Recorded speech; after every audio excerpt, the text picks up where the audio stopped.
د نن ورځې 2 تازه مهم خبرونه. مولوي کبیر د مدرسو فارغانو ته اوس جهاد ختم شو، که بیا اړتیا شوه آماده اوسئ. بل خوا قزاقستان کې د افغانستان د امنیت په اړه د سیمه ییزو هیوادونو ناسته پای ته ورسېده. سلام ستړي مه شئ، وخت مو بخیر. پام وکړئ د نن ورځې مهم خبرونو ته.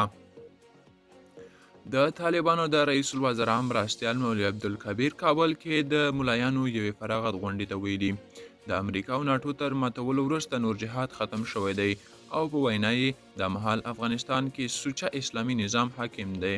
نوموړي د مدرسو ملایانو ته ویلي نور جهاد پای ته رسېدلی دی.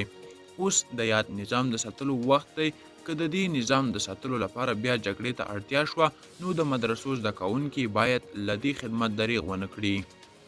تر دې وړاندې هم نوموړي ویلي وو چې په تیره جګړه کې مدرسو لومړۍ کرښې ګرمې ساتلې وي. بلخوا راپورونه وایي چې د روسیې، چین، هند، ایران، پاکستان، تاجکستان، قرغیزستان، ازبکستان او قزاقستان د امنیتي چارواکو ترمنځ د افغانستان د امنیت په اړه شپږمه ناسته د قرغیزستان په پلازمینه بشکک کې نن جمعه ترسره شوه. روسیې رسنیو ویلي چې د ناستې له پیل وړاندې دغو هیوادونو استازو د قرغیزستان له ولسمشر سره کتلي او د افغانستان پر وضعیت یې ورسره هم هر اړخیز بحث کړی دی. د دغو ناستو پروسه د ایران پر وړاندې پیل شوې وه چې نن یې د بشکک په کوربتوب شپږمه هغه هم وه.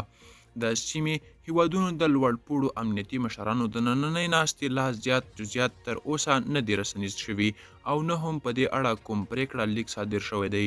دا و د نن ورځې چمتو کلي خبرونه. تر بیا خیر چارې، ښه وخت.